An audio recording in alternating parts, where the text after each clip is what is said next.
और सबसे पहले बात महाराष्ट्र की कर लेते हैं। महाराष्ट्र में आज महायुति गठबंधन सरकार का राज तिलक होने वाला है। आज शाम 5:30 बजे का वक्त तय है। मुंबई का आजाद मैदान, यहां नई सरकार का शपथ ग्रहण होना है। देवेंद्र फडणवीस महाराष्ट्र के मुख्यमंत्री पद की शपथ लेंगे। उनके अलावा एकनाथ शिंदे और अजीत पवार महाराष्ट्र के डिप्टी सीएम पद की शपथ लेंगे। इसके पहले कल बीजेपी विधायक दल की बैठक में देवेंद्र फडणवीस को विधायक दल का नेता चुना गया। इसके बाद महायुति के तीनों प्रमुख नेता यानी देवेंद्र फडणवीस, एकनाथ शिंदे और अजीत पवार ने जाकर गवर्नर से मुलाकात की, सरकार बनाने का दावा पेश किया और फिर आज महाराष्ट्र में नई सरकार का शपथ ग्रहण होने वाला है। शाम 5:30 बजे आजाद मैदान मुंबई में देवेंद्र फडणवीस तीसरी बार महाराष्ट्र के सीएम पद की शपथ लेंगे। प्रधानमंत्री नरेंद्र मोदी के अलावा गृहमंत्री Amit Shah, defence minister Rajnath Singh, BJP अध्यक्ष जेपी नड्डा, उत्तर प्रदेश के मुख्यमंत्री योगी आदित्यनाथ और एनडीए शासित राज्यों के मुख्यमंत्री, उसके अलावा संत समाज के लोग, किसान और लाडली बहना योजना के 100 लाभार्थियों को भी शपथ ग्रहण समारोह में खास तौर पर आमंत्रित किया गया। तो बेहद भव्य तरीके से आज शपथ ग्रहण समारोह होना है मुंबई के आजाद मैदान में। वक्त है शाम 5:30 बजे। विश्व गौरव भारत के प्रधानमंत्री माननीय नरेंद्र मोदी जी की उपस्थिति में संपन्न होगा। मुंबई के आज़ाद मैदान पर यह संपन्न होगा और इस शपथ विधि में तीनों पार्टी के नेता वहां पर रहेंगे। उसके बाद और किसका शपथ विधि होगा इसका फैसला हम शाम तक करेंगे। हमारी बैठकें हैं, उसके बाद हम शाम तक करेंगे। आणि राज्यपाल महोदयांनी परवानगी दिली। उद्या आझाद मैदानमध्ये संध्याकाळी 5:30 वाजता शपथविधी आहे। देवेंद्रजींनी देखील आपल्याला निमंत्रण दिलंय। आम्ही देखील आपल्या सगळ्यांना निमंत्रित करतोय आणि मला आनंद आहे की 2.5 वर्षापूर्वी इथेच वाटतं ना, इथेच देवेंद्रजींनी मी मुख्यमंत्री व्हावं म्हणून माझ्या नावाची शिफारस केली होती आणि आज देवेंद्रजी मुख्यमंत्री व्हावेत अशी शिफारस आणि पाठिंब्याचं पत्र शिवसेनेच्या वतीने आज आम्ही दिलंय। तो जैसा हमने आपको बताया, महाराष्ट्र में आज महायुति सरकार का शपथ ग्रहण होने वाला है। कौन कौन शपथ लेगा ये भी अब क्लियर हो गया है। लेकिन कल जब महायुति के तीनों नेता एक साथ मीडिया के सामने आए तो न्यूज़ 18 इंडिया के सवाल पर एकनाथ शिंदे और अजीत पवार ने जो जवाब दिया उस पर हॉल में 2 मिनट के लिए जमकर हंसी और ठहाके लगे। जरा वो दृश्य आप भी देखिए। क्या आप और अजीत दादा पवार साहब भी कल डिप्टी सीएम पद की शपथ लेंगे? अरे भैया, अभी तो कहा, देवेंद्र जी ने भी कहा, मैं भी कह रहा हूँ, रुको थोड़ा, अभी शाम तक रुको। अभी कल शपथ ली है ना, उनका समझ में आएगा। मैं तो लेने वाला हूँ।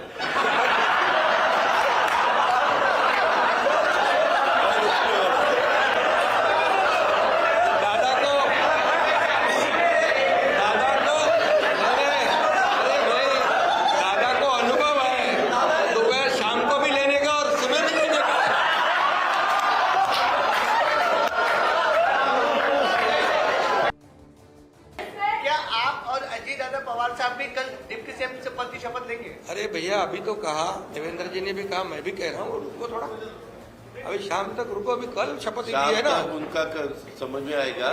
मैं तो लेने वाला हूँ।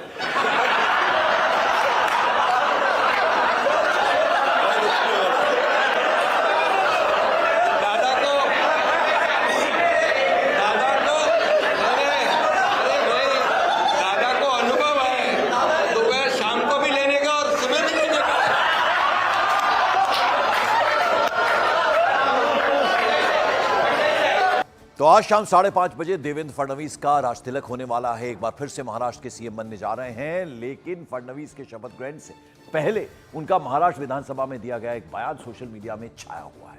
जब नेता विपक्ष की कुर्सी पर बैठने के बाद फडणवीस ने कहा था, मैं समंदर हूं, लौट के आऊंगा, और वो लौटकर आ भी गए।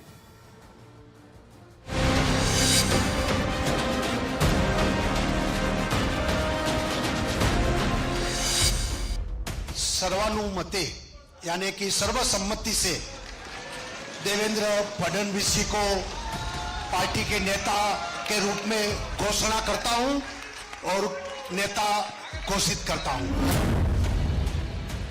सुन ले ओवैसी, कुत्ता भी ना पेशाब करेगा औरंगजेब की पहचान पर। अब तो तिरंगा लहराएंगे पूरे पाकिस्तान पर। मेरा पानी उतरता देख मेरे किनारे पर घर मत बसा लेना।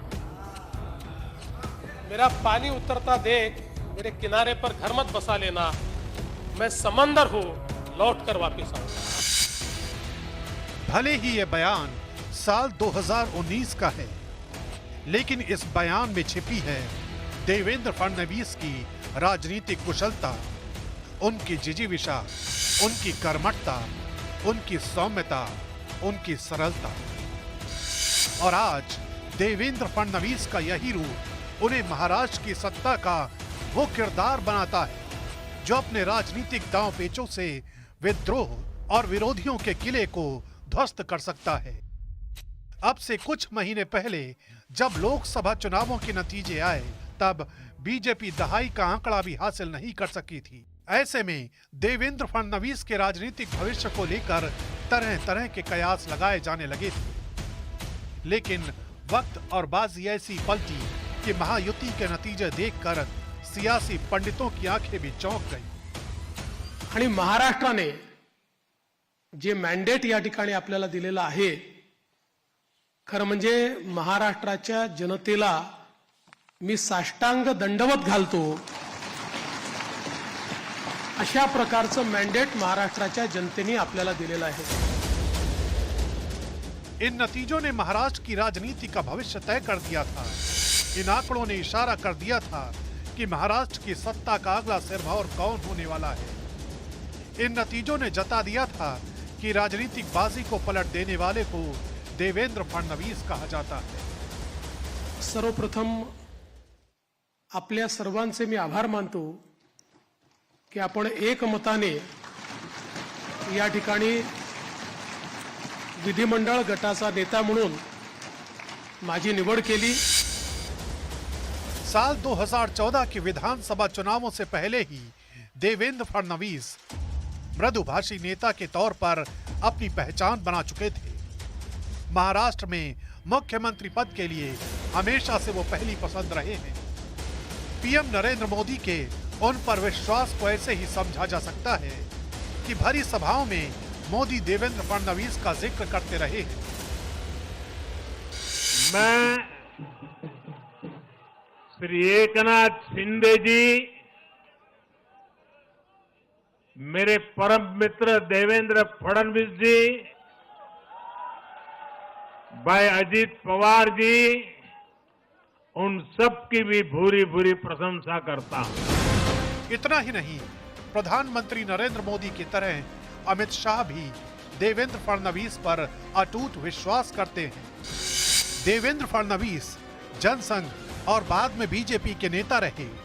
स्वर्गीय गंगाधर फडणवीस के पुत्र हैं।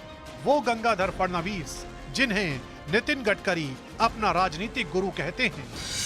लिहाजा ये समझना मुश्किल नहीं कि देवेंद्र फडणवीस का राजनीतिक कौशल किस सीमा तक है। इन चुनावों में देवेंद्र फडणवीस के लिए चुनौतियां इसलिए भी बड़ी थी क्योंकि एक तो लोकसभा चुनावों के जख्म भुलाने थे, दूसरा महायुति के भीतर टकराव के हालात को भी नियंत्रित करना था। यहाँ देवेंद्र फडणवीस ने अपने जबरदस्त राजनीतिक कुशलता का परिचय दिया। उन्होंने न सिर्फ पूरे चुनाव अभियान के दौरान अद्भुत धैर्य का परिचय दिया, बल्कि सरकार के गठन की तैयारियों से पहले भी राजनीतिक संयम की मिसाल कायम की। इन सारे समीकरणों का नतीजा ये हुआ कि महायुति में बीजेपी सबसे बड़ी पार्टी बनकर उभरी। बहुत आनंद हुआ इस एक मत निर्णय में, यूनानिमस रेजोल्यूशन के ऊपर। मैं आप सबको बधाई देती हूं। हम एक है तो सेफ। धन्यवाद। देवेंद्र फडणवीस ने अपने राजनीतिक सफर की शुरुआत उस वक्त की जब 1989 में वो अखिल भारतीय विद्यार्थी परिषद में शामिल हुए। 22 साल की उम्र में देवेंद्र फडणवीस नागपुर नगर निगम में पार्षद बने। 27 साल की उम्र में वो सबसे युवा महापौर बने। 1999 में देवेंद्र फडणवीस ने पहला विधानसभा चुनाव लड़ा और जीत हासिल की। इसके बाद उन्होंने पीछे मुड़कर नहीं देखा और लगातार 3 विधानसभा चुनाव जीते। सबसे बड़ी बात ये कि उनका राजनीतिक करियर भ्रष्टाचार के आरोपों से बेदाग रहा है और अब एक बार फिर महाराष्ट्र की सत्ता में उनका राज तिलक होने जा रहा है।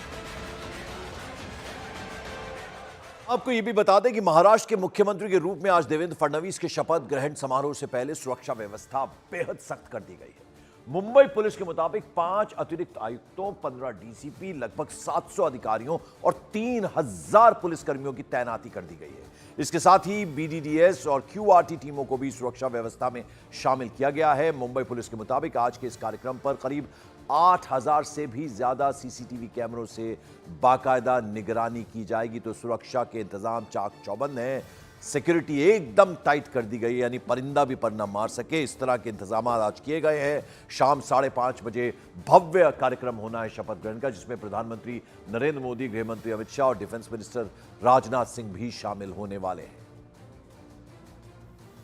मुंबई पुलिस की तरफ से हमने बहुत ही व्यापक डिप्लॉयमेंट प्लान इसके अंदर तैयार किया है। उसके अंदर हमारे 5 एडिशनल कमिश्नर रैंक के अधिकारी, 15 डीसीपीज, तकरीबन 700 ऑफिसर्स, उसके साथ साथ 3000 के आसपास हमारे पुलिसमैन इसके साथ हमने डिप्लॉयमेंट किए हैं। उसके साथ साथ हमारी 5 SRPF कंपनीज, उसके साथ साथ 15 लॉ एंड ऑर्डर रिजर्व, उसके साथ साथ जो हमारी और कंपोनेंट है, बीडीडीएस टीम है, क्यूआरटी है, उनका पूरा डिप्लॉयमेंट किया गया है।